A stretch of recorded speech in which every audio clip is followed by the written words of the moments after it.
Muy buenos días a todos. Ya llegamos al último día de la semana. La próxima pues van a hacer sus presentaciones. Ya vi que uno de los grupos compartió un afiche muy bonito de invitación en el Facebook. Ya sus laboratorios terminaron, ya tienen casi todas las zonas. Todavía un par de personas que me pidieron revisión de notas de cortos, pues esto lo voy a hacer en estos días. Y pues prácticamente estamos ya en la recta final. Yo considero que vamos a terminar un poquito antes el contenido de esta unidad y vamos a poder tener al menos un día, yo espero que sean dos, de repaso con exámenes de años anteriores para que tengan una idea de cómo pueden venir las preguntas. Eso sería miércoles o jueves.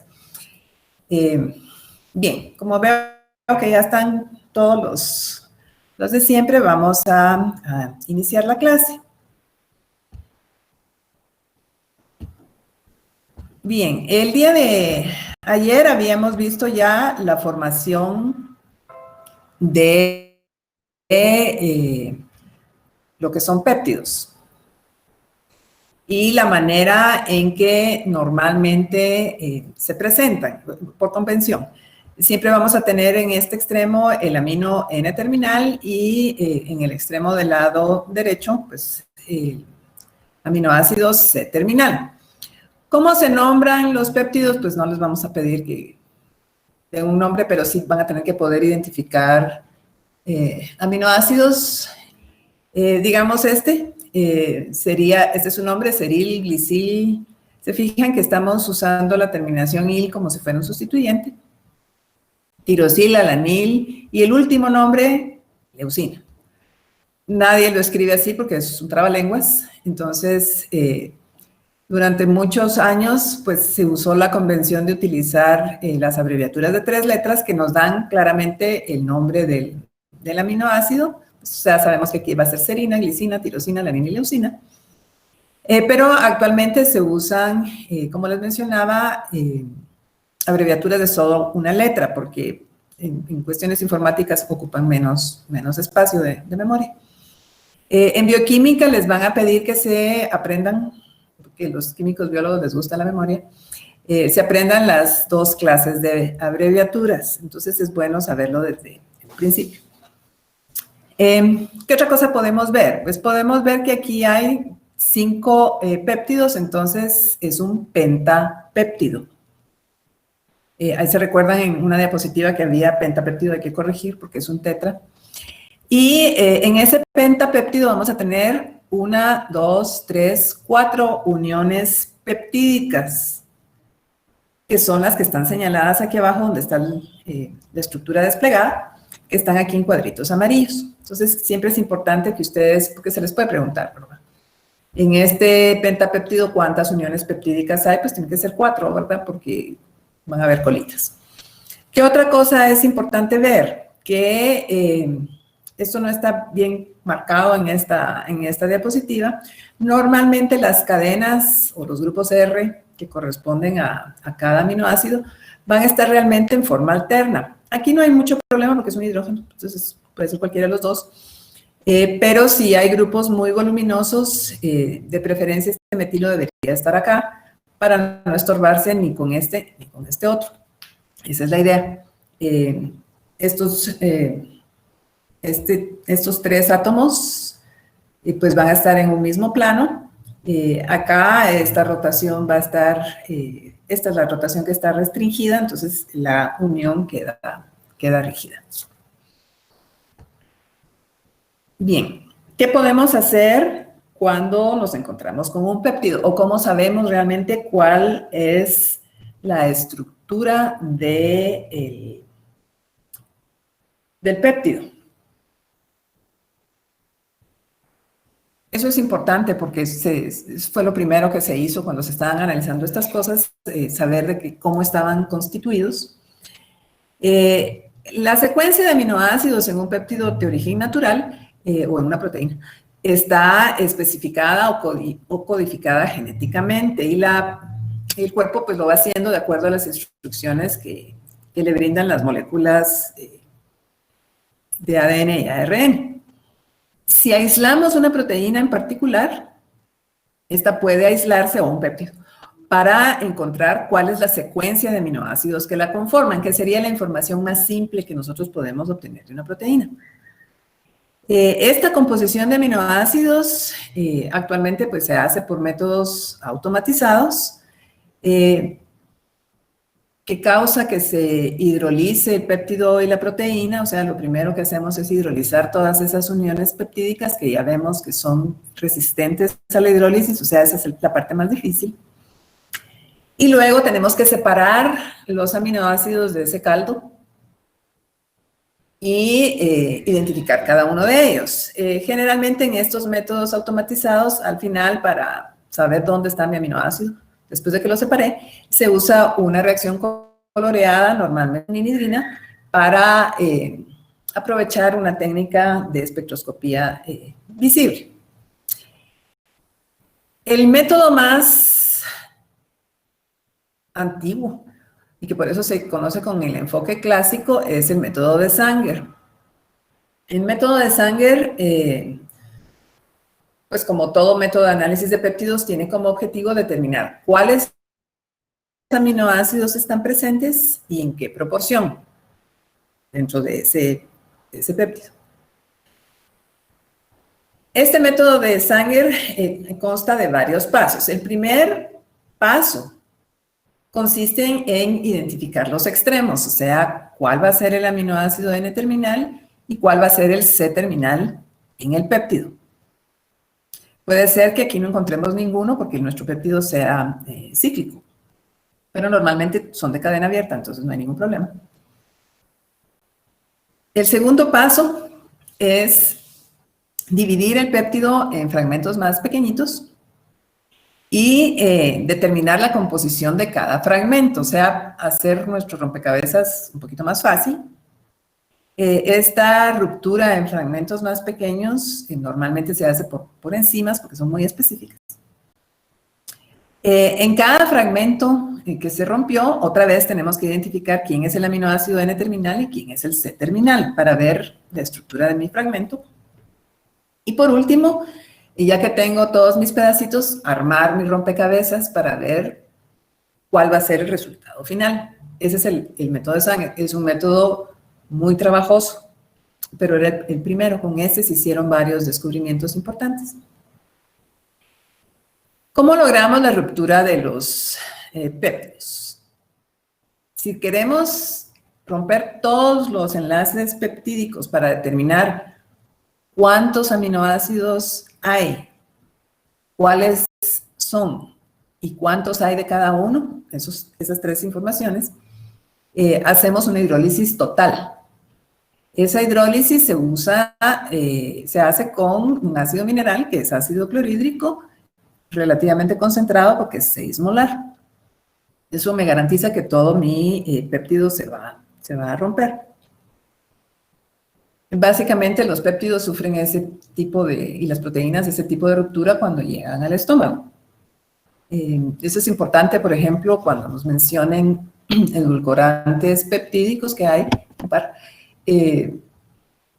esos una vez llegan al estómago, pues ahí se rompen en diferentes aminoácidos y ya pues, ahí se comportan como un péptido normal.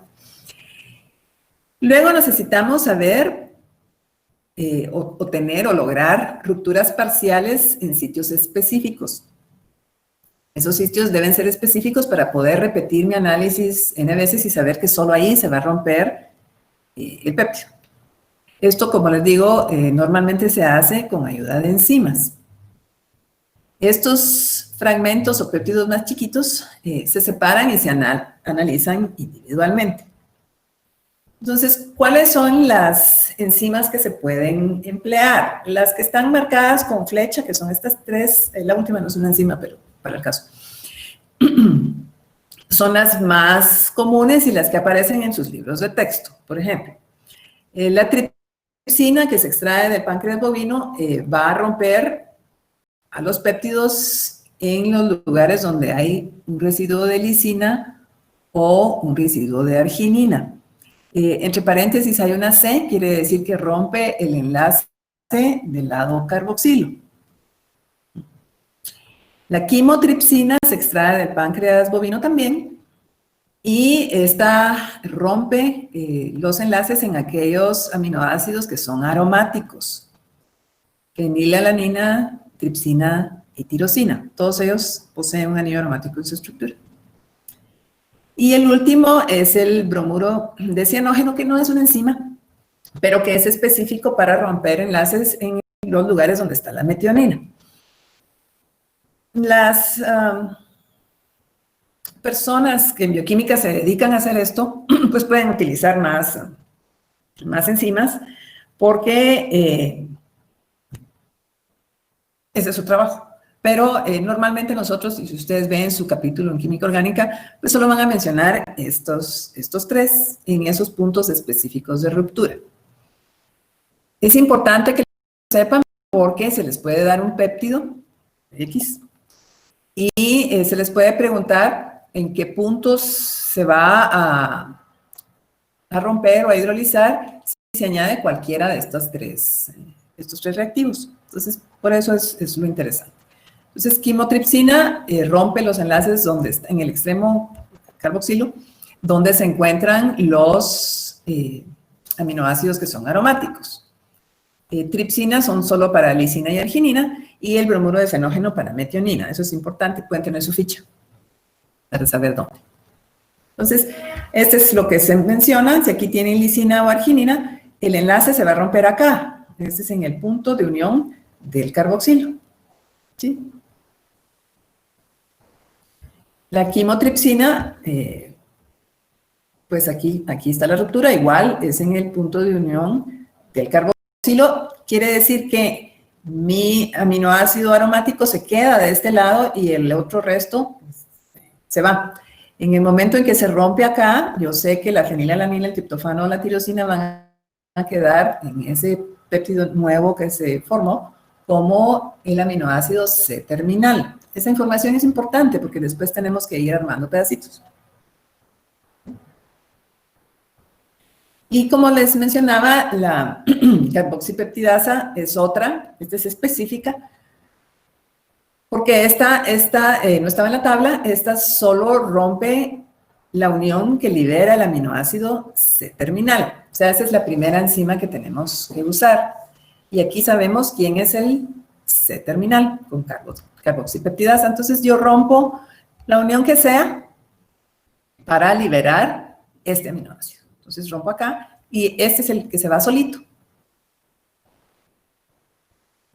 El bromuro de cianógeno era para la metionina. Aquí voy a tener la metionina, su partecita azufrada. Rompo acá. Y el residuo N-terminal, que es el primero cuando yo lo escribo de manera convencional,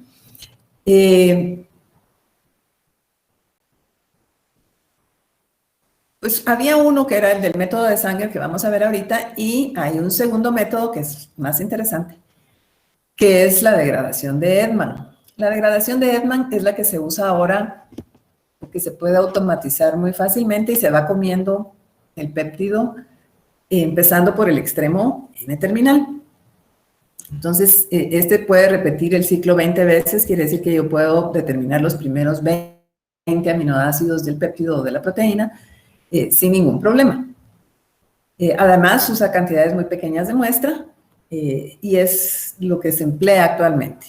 ¿Sí? Entonces, se comió los primeros 20 aminoácidos, me va a dejar un residuo, eso lo puedo sacar y volver a hacer el ciclo, pero este solo tiene especificidad para 20 aminoácidos o 20 residuos. En el caso del reactivo de Sanger, se usa este reactivo, es el 2,4-dinitrofluorobenceno, que aquí están sus siglas. ¿Qué pasa con el reactivo? Aquí va a ver, como hay dos grupos nitro, este reactivo, este anillo aromático no está activado frente a la CEA, sino todo lo contrario, está desactivado. Y aquí va a sufrir, es de las pocas reacciones en las que ustedes van a encontrar que se tiene una reacción de sustitución nucleofílica sobre el anillo aromático. pero eso se da solo porque tengo esos dos grupos nitro. Entonces sustituyo el átomo de flúor, que va a resultar buen grupo saliente, por el amino de mi péptido, del N-terminal. Luego hago una hidrólisis y se va a hidrolizar todo bajo estas circunstancias, pero este compuesto ya no se hidroliza acá, sino que se lleva todo su pedacito. Y, ¿se recuerdan? Los grupos nitro son amarillos. Pues este le va a conferir a esta estructura un color amarillo brillante que me permite identificarlo en el aparato y medir la concentración y luego identificar de quién se trata. Ese es el reactivo de sangre. De esta manera identifica el grupo amino terminal de mi polipéptido. El color pues puede variar dependiendo de quién sea R, más o menos, pero ahí lo van a determinar. En el caso de la degradación de Edman, la reacción es mucho más compleja. Usamos otro reactivo que es fenilisotiocianato. ¿Qué es esto? El fenilisotiocianato se va a unir con el N-terminal de mi péptido y me va a dar un análogo de la tiourea. Solo que ya tengo sustituyentes en los dos nitrógenos de lo que podría ser urea.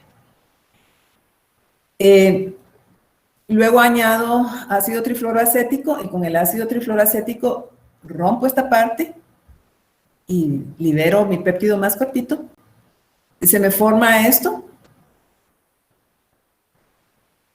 que es un compuesto heterociclo. Y luego en medio ácido me forma esto, que es la feniltioidantoína, que se puede purificar y identificar. Esa es la metodología, que se les puede preguntar, porque yo sé que cuando ven esto se atormentan. Se les puede preguntar quién es el reactivo de Sanger, este. ¿Sí? Clorodimitrovenzano. Ese es el reactivo de Sanger. Se les puede preguntar quién es el reactivo de Edman, este. Fenilisotiocianato. ¿Qué otra cosa se les puede preguntar? ¿Cuál es el nombre general del compuesto que se forma en la degradación de Edman? Una feniltioidantoína. Eso. ¿Qué más podrían preguntárseles? Pues básicamente solo eso. Para que no se atormenten. Entonces tengo para identificar el N-terminal Sanger y Edman. Sanger, obviamente, cuando tienen ustedes aquí esta hidrólisis con un ácido mineral, ya no puedo repetir el ciclo porque aquí hidrolicé todo y se hizo un caldo o una sopa de aminoácidos todos mezclados. Solo un aminoácido va a presentar esta coloración. Mientras que en el caso de la degradación de Edman, al romper acá, libero un péptido con un residuo aminoácido menos, pero sigo teniendo ahora otro aminoácido N-terminal y el ciclo se puede repetir. Esa es la ventaja de la degradación de Edman. No tengo que separarlo yo manualmente, hay aparatos que me hacen esto. Un ciclo, o sea, esas 20 repeticiones de la degradación de Edman se completa más o menos en 30 minutos. De esos 30 minutos, lo más tardado es esta separación. Que aquí van a encontrar el químico analítico que lo haga, eso no lo hacen ustedes. Pues va a encontrar esto que es su resultado del análisis y aquí van a encontrar los picos que van saliendo del aparato y que pueden ir identificando de acuerdo a cuál aminoácido se trata. Entonces, aquí abajo vamos a tener lo que se conoce como un tiempo de retención y que me indica que a los 5 minutos han salido estos tres, por lo menos estos dos, porque esto es mi línea, mi pico base. Y a los 10 minutos ya salieron todos estos y después, como a los 20 minutos, van a ir saliendo estos más acá. Entonces, el aparato es automatizado, me va a generar esto, que es un espectro de análisis. Los picos, ¿por qué aparecen esos picos? Porque es el reactivo coloreado que miden, ¿sí? El aparato, y luego está calibrado y me dice quién es quién y cuánto de cada uno. Eso es lo que hace, ¿no? Al final. Entonces, ejemplos. Tienen eso en sus hoja de ejercicios, en su guía, y tienen eso, esta parte de degradación que yo les ofrecí la resolución, no hay ningún problema para que practiquen, porque seguro va a venir un problema de estos. Entonces tienen un péptido pequeño, no saben cuál es, lo someten a tratamiento con HCl6 molar, eso va a ser la hidrólisis total del péptido, voy a liberar todos los aminoácidos, y aíslo los siguientes. Ojo, aquí cuando tienen un subíndice 2, significa que tengo 2 residuos de valina. Entonces voy a tener como aminoácidos fenilalanina, histidina, leucina y 2 valinas. Quiere decir que tengo un pentapéptido. ¿En qué orden están? No sé. Me dice que, si tienen dudas, preguntas. El tratamiento con este reactivo, que ya sé que es el reactivo de Sanger, y el reactivo de Sanger me identifica el N-terminal, me identifica que una de las 2 valinas es el N-terminal. Entonces ya sé una parte. La carboxipeptidasa me identifica a la leucina como el C-terminal. Entonces ya quité una valina y una leucina y solo me queda saber cuál va a ser el orden de los 3 restantes, histidina, fenilalanina y la otra valina, porque ya tengo los 2 extremos. Entonces, así voy armando mi péptido. Si se hace una hidrólisis parcial, aquí no les dicen con qué, solo les dijo que hacen una hidrólisis parcial, obtienen estos fragmentos: valina histidina, histidina valina, valina fenilalanina, fenilalanina leucina. Entonces, ¿qué se hace? Con este es muy fácil, porque yo sé que valina era uno de los N-terminal, que puede ser este o puede ser este, no sé cuál de los dos, ¿sí? Porque son los fragmentos que empiezan con valina. Sé que leucina es el C-terminal, entonces solo puede ser este, porque es el único donde yo tengo la leucina de último. Aquí tengo la fenilalanina, entonces mi siguiente fragmento tiene que ser este, porque es el que está unido a la fenilalanina, y esto automáticamente me deja a este como el N-terminal. Y de ahí ya solo me queda encontrar dónde estaba el otro, y aquí tengo histidina valina. Entonces la estructura del péptido ya la armé, este es facilito, y la tengo de manera como aparece en la diapositiva: valina, histidina, valina otra vez, fenilalanina y leucina. Este es el tipo de problemas y de esta complejidad, porque para el examen no da para más, que se les puede preguntar. En los ejercicios que yo les puse, los péptidos son bastante más complejos, porque la idea es que ustedes se esfuercen en la tarea mucho más de lo que se van a esforzar en el examen. ¿Sí? No tiene que ser como todos los memes, ¿no? Que la cosa es al revés. No. Oigo que hay gente que creo que quiere entrar. Déjenme ver.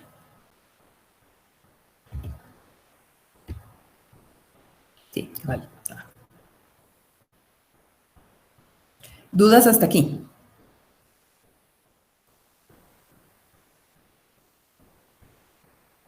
Esta es la parte más compleja de esta unidad, creo yo, más que el pulso eléctrico. Bien.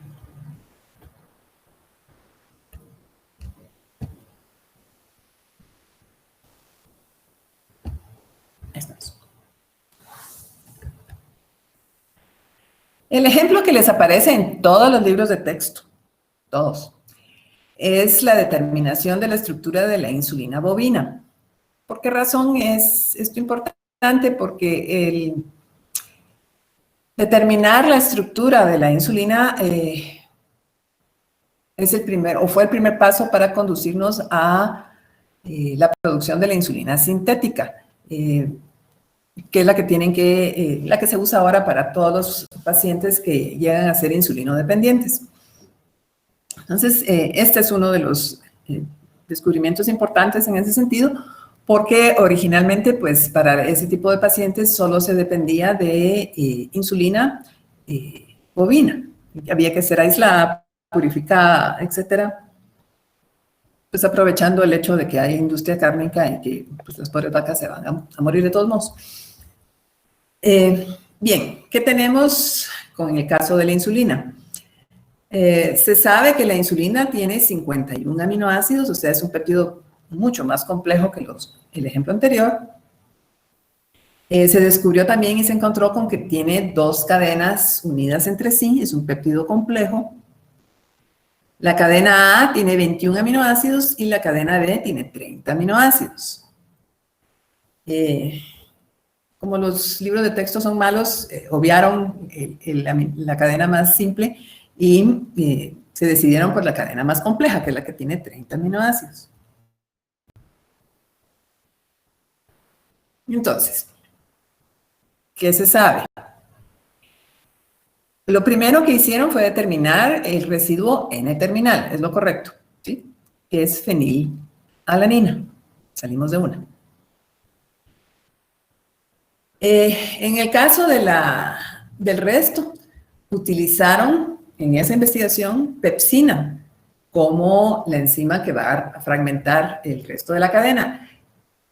La pepsina va a actuar igual que la quimotripsina, pero rompe el extremo amino, o sea, rompe el extremo contrario.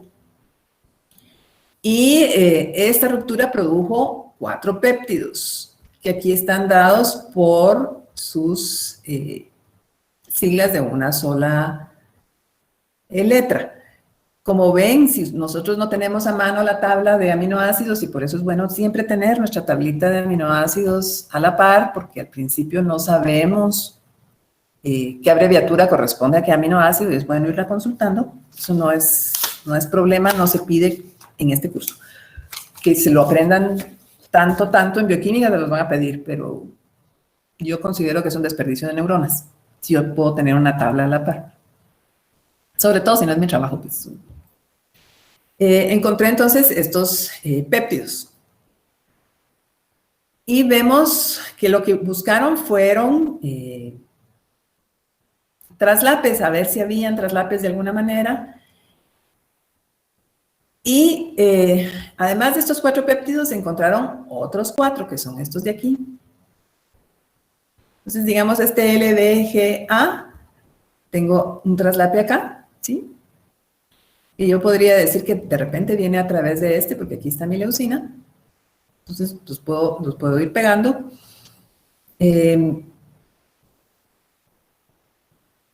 Aquí tengo AL, tengo una tirosina, que no aparece por ningún lado, pero aquí está. No puede ser esta, porque aquí tengo antes esto. Tengo este otro, TLBC, y vamos a buscar si hay alguien así. Aquí está, el BC. ¿Sí? Entonces, quiere decir que este va traslapándose en este punto. Entonces, es como ir buscando rompecabezas, ir armando pedacitos. Entonces, al hacer esos traslapes, se tienen por lo menos algunos acá. Este SHL es este SHL. VGAL, tengo este VGA, ¿sí? Aquí hay otra leucina que no la tengo. AL es esta AL, ¿sí? Esta LD es esta LD. SHL es este SHL. Entonces ya veo que puedo ir armando pedacitos, ¿sí? Esta acá, BC acá. Entonces voy armándolos todos, pero aquí hay un vacío, ¿sí? Porque entre este y este no veo fragmento que pueda traslapar. Entonces, los investigadores hicieron una siguiente hidrólisis para ver cuál era el fragmento que hacía falta, porque ahí no estaba, en el procedimiento anterior no apareció. Con una hidrólisis por tripsina lograron encontrar el fragmento que hacía falta, y de esta manera lograron encontrar la secuencia completa de péptidos. Este es un ejemplo de qué fue lo que hicieron. Es un trabajal, ¿sí? Pero al final lograron determinar esa estructura y lo mismo hicieron con la cadena más chiquita, que era un poquito menos compleja. ¿Qué otras cosas son importantes? Esta es la cadena B. Ya ven, es menos larga. Aquí hay una cisteína que es importante. ¿Sí? Aquí hay otra. Entonces, mis dos cadenas de insulina están unidas entre sí por puentes de disulfuro, donde están las cisteínas. ¿Sí? Y la cadena A tiene un puente disulfuro extra entre estas dos cisteínas. Eso lo determinaron después. Entonces, la insulina no es una proteína, es un péptido con acción hormonal de estructura de dos cadenas. Las dos cadenas se enlazan entre sí por puentes disulfuro, pero ellos lograron determinar la estructura general de las dos mediante ese tipo de procedimientos.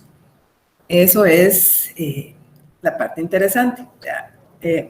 Romper péptidos para encontrar sus fragmentos, pues no hay ningún problema. Hoy todos sabemos que romper es mucho más fácil que construir. El problema va a ser después, cómo sintetizar esa secuencia de aminoácidos en el orden correcto, ¿sí? Y con buenos rendimientos. Eso se puede hacer ahora también. Vamos a la segunda parte, que es la síntesis de péptidos. En la síntesis de péptidos nos interesa el orden, porque el orden es fundamental en este tipo de estructuras. Si yo cambio un aminoácido de lugar, ya no tengo la misma acción, ni tengo el mismo efecto, ni tengo la misma estructura de mi péptido o de mi proteína. Entonces, aquí el orden es fundamental.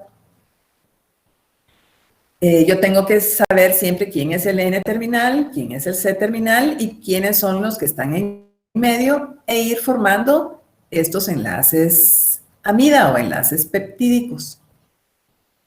En el curso hemos visto, si yo solo tengo que hacer una amida, pues me dicen, bueno, parto de un cloruro de ácido, de un anhídrido de ácido y lo hago reaccionar con una amina. Fácil. O un poquito más difícil, con un éster y lo hago reaccionar con una amina. ¿Qué pasa cuando yo tengo aminoácidos?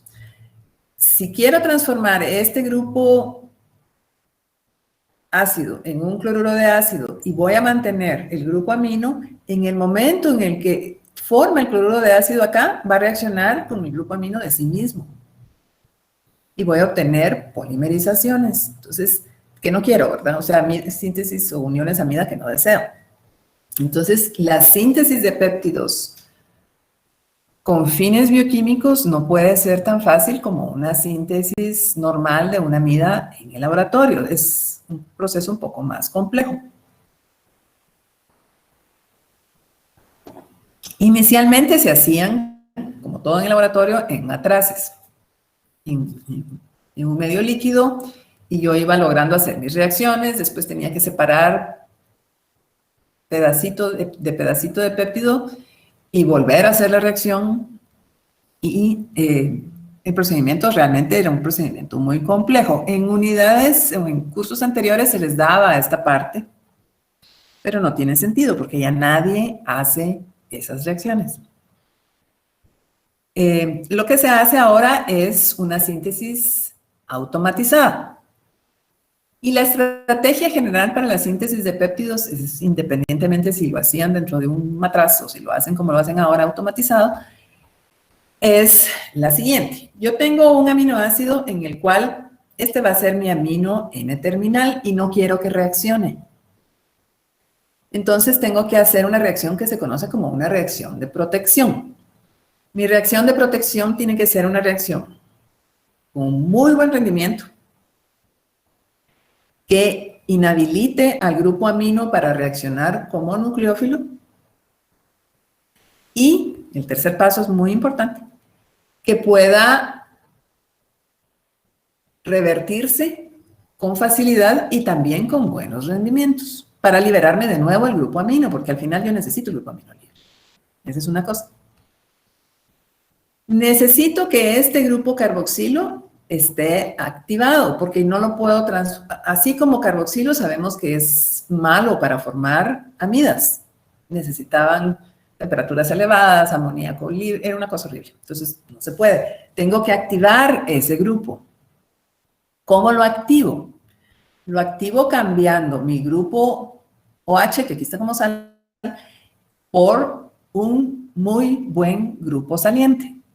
Porque esa es la forma de activar ese carbono carboxilo. Transformo ese oxígeno del grupo H en otro grupo que sea un muy buen grupo saliente.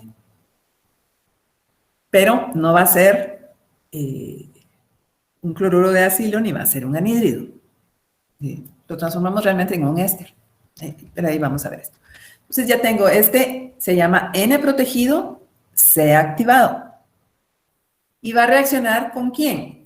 Con otro aminoácido en el cual el grupo amino no está protegido. Entonces, va a actuar rápidamente como nucleófilo, actúa sobre el carbono activado, desplaza al nuevo grupo saliente que ya no era y se forma la unión peptídica. Esa es la estrategia general para la síntesis de péptidos. Hasta aquí. Preguntas. Porque esto es complejo, yo sé. Buenos días. ¿Cómo era que activaban el grupo OH del carboxilo? Lo vas a activar con un reactivo especial. Estos están un poquito más adelante en las diapositivas. Normalmente el grupo que vamos a emplear para activar el grupo carboxilo se conoce como, el reactivo se conoce como DCC, dihidroxicarbodiimida. Ahí la vamos a ver. Que transforma ese oxígeno en un muy buen grupo saliente. Mientras que el amina la protegemos de otra manera. Esas están un poquito más adelante. Y ahí las vamos a ver. Pero lo que yo quiero que vean aquí es la estrategia. Entonces, el que va a formar, el aminoácido que va a formar la unión amida en el carboxilo tiene que tener este grupo amino protegido. El siguiente aminoácido, pues, el grupo amino tiene que estar libre y el carboxilo, pues, no va a reaccionar porque va a ser más reactivo que entonces no hay problema de incompetencia. Actualmente se usa lo que se conoce como una síntesis soportada, porque vamos a usar un soporte inerte, en el cual vamos a prender, digamos, o a anclar uno de los aminoácidos, uno de los extremos de la cadena del péptido. Esta síntesis soportada es un proceso actualmente automatizado. Vean el trabajo, también recibió un premio Nobel en 1984 por este trabajo. Entonces ya sobre aminoácidos y péptidos tenemos 2 premios Nobel en química relacionados con este tema, porque realmente es un gran trabajo. Este es el doctor Merrifield, ahí está, con su primer aparato automatizado. Miren, era un monstruo enorme. Y que les permitía, aquí están todos los recipientes donde tiene las disoluciones que se emplean para hacer las reacciones de manera automatizada. Entonces, en este procedimiento hay un polímero, una resina polimérica que se usa como un soporte para el péptido.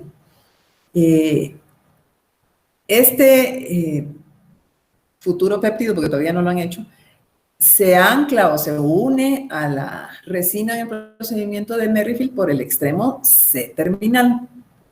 Ese es el primero. El primer paso es determinar quién va a ser nuestro aminoácido C-terminal y unirlo a la resina. La unión con la resina es por el extremo del carbono. Quiere decir que ese C-terminal me va a dejar el amino libre. Actualmente ese aparato gigante que usaba una habitación completa, pues ya lo pueden reducir a aparatos bastante más simples como este. Aquí están, por ejemplo, las soluciones de aminoácidos y de reactivos que van a emplear para el procedimiento. ¿Sí? Aquí están montándolo. Pues necesitarán de preferencia un lugar exclusivo para esto, para las personas y los laboratorios que se dedican hacer estas cosas. Barato no es. Bien. El procedimiento en la síntesis de Merrifield es el siguiente. Primer paso, necesitan anclar su aminoácido C-terminal que va a tener el grupo amino protegido para evitarse cualquier problema, porque no quiero que este carbono reaccione consigo mismo, digamos, con otra molécula, y lo une. Como en todo, van a tener un segundo paso, que es un lavado y purificación de lo que hicieron. Después necesitan desproteger este grupo amino, porque ahí voy a hacer la siguiente unión peptídica. Entonces desprotegen el grupo amino. Vuelven a lavar. Añaden el nuevo aminoácido que está activado en su grupo carboxilo y protegido en el grupo amino. Ese es el siguiente aminoácido. Entonces, como está protegido en el grupo amino, la parte amino no reacciona, sino va a reaccionar solamente el grupo amino del aminoácido anterior, que está libre, con el extremo activado. Vuelven a lavar, vuelven a purificar y vuelven a añadir el siguiente aminoácido de nuevo. C activado, N protegido, las veces que sean necesarias. De último, hacen una reacción que es de desprotección del aminoácido N-terminal, porque ya terminaron, ya no van a unir nada. Y al final, pues desprenden el péptido de la resina. Todo eso lo hace el aparatito. Solo ustedes tienen que poner la secuencia correcta de reactivos en los lugares de donde el aparato los va tomando. Porque él va tomando las soluciones y va haciendo el trabajo. Ya no tienen que hacerlo ustedes. Entonces, aquí vamos a tener nuestra resina polimérica. Esta es mi resina y esto es el resto de resina que va pegada toda una con otra. En mi resina, aquí tengo un grupo CH2 donde originalmente había un átomo de halógeno. O sea, este grupo es susceptible de una reacción SN2. Yo le añado mi aminoácido N protegido, porque no quiero que sea el nitrógeno el que desplace al halógeno que había aquí, sino quiero que sea la sal del ácido carboxílico la que desplace el halógeno y se une a la cadena. Este es mi primer paso. Esta unión, que no es una unión peptídica, sino es una unión éster, que es una unión bastante más débil y que va a ser muy fácil de romper después. Este es mi aminoácido y aquí está protegido, ¿sí? Con este reactivo. Entonces, este amino está formando acá una unión que podrían llamar amida, aunque realmente es parecida a un carbonato, o sea, tiene más carácter de éster que de amida, y que va a poder ser roto después este enlace con relativa facilidad. Entonces ya uní todo esto, este es mi aminoácido N-terminal, C-terminal. ¿Y qué hago después? Lavo para quitar residuos de lo que no haya reaccionado. Y luego, ¿qué tengo que hacer? Tengo que romper este enlace, o sea, desproteger el grupo amino. ¿Cómo lo hago? Lo hago añadiendo ácido trifluoroacético, que es un ácido orgánico, pero relativamente fuerte. El diclorometano es disolvente.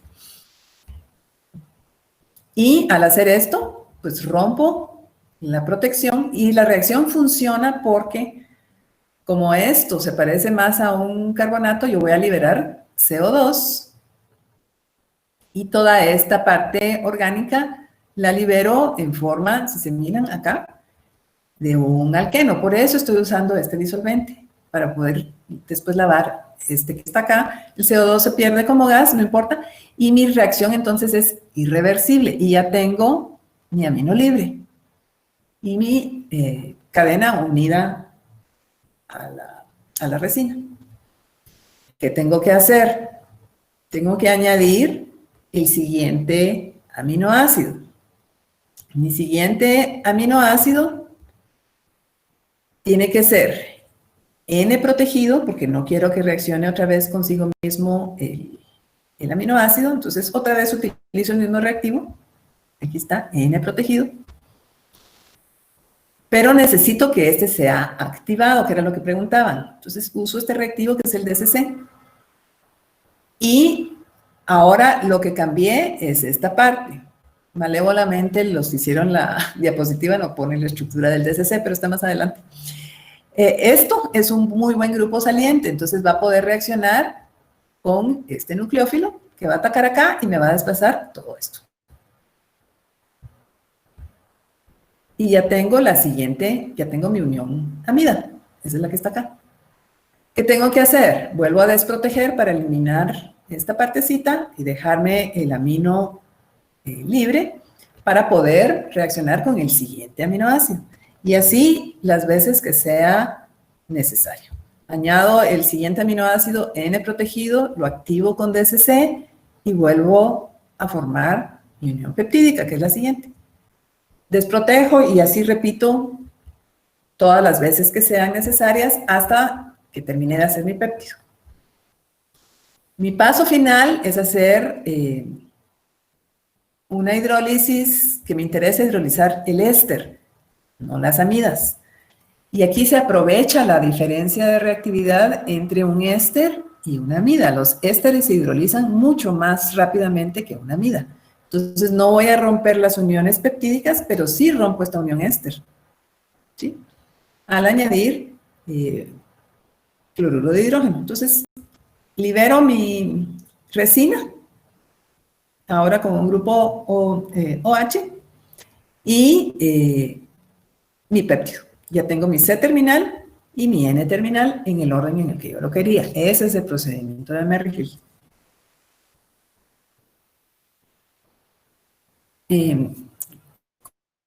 ¿Cómo puedo proteger yo ese grupo amino? Puedo usar cualquiera de estos reactivos. Un grupo, o lo puedo transformar en un grupo benziloxicarbonil, que es el Z, que es diterbutiloxicarbonil, que fue el que se usó en la diapositiva, es el BOC. O es el más común, o 9-fluoroenilmetoxicarbonil, FMOC, que es parecido a este, solo que modificado con flúor. Pero la idea en todos los casos es tener este grupo protegido. Entonces, este es el BOC, ¿sí? ¿Sí?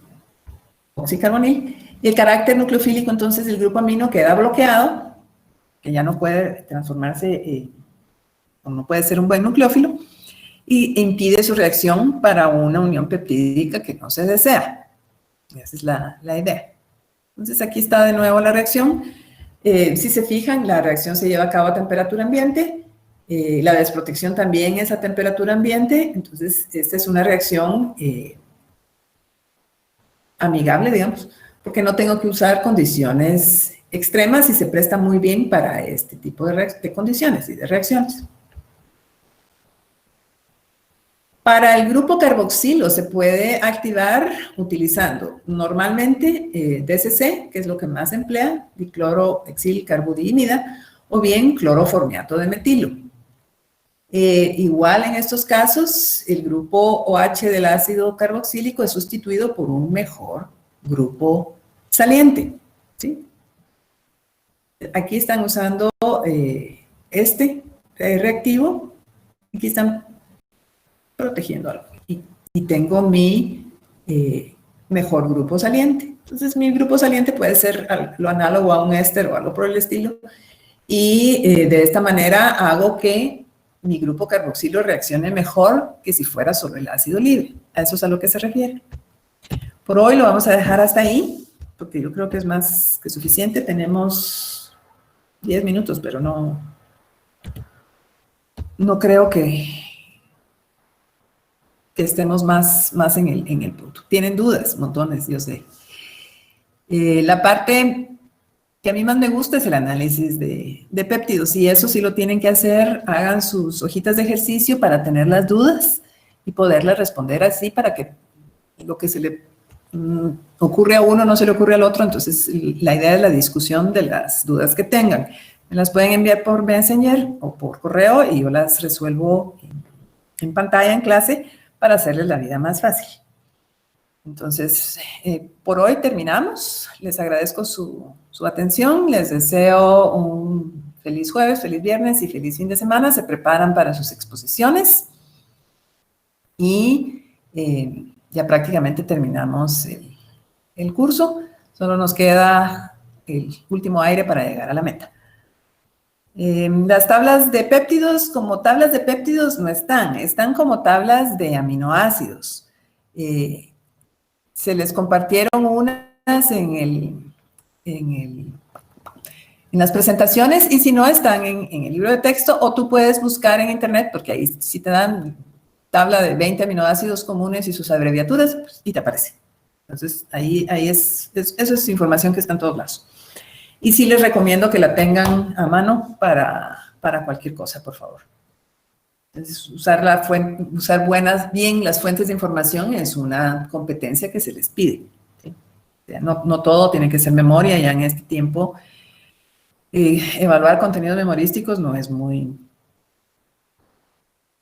conveniente, porque ya hay mucha información que está disponible. Siempre es importante la memoria, porque sobre esa construimos muchas cosas, pero hay cuestiones con mucho detalle que sí no vale la pena, sobre todo cuando están empezando. Entonces, es demasiado detalle. Es igual que sus tablas de reductores, es conveniente que la tengan porque son muchos reductores con muchas características diferentes. Bien, si no es más, entonces les agradezco su presencia, muchas gracias, y ahí nos vemos el día lunes, esperamos. Gracias.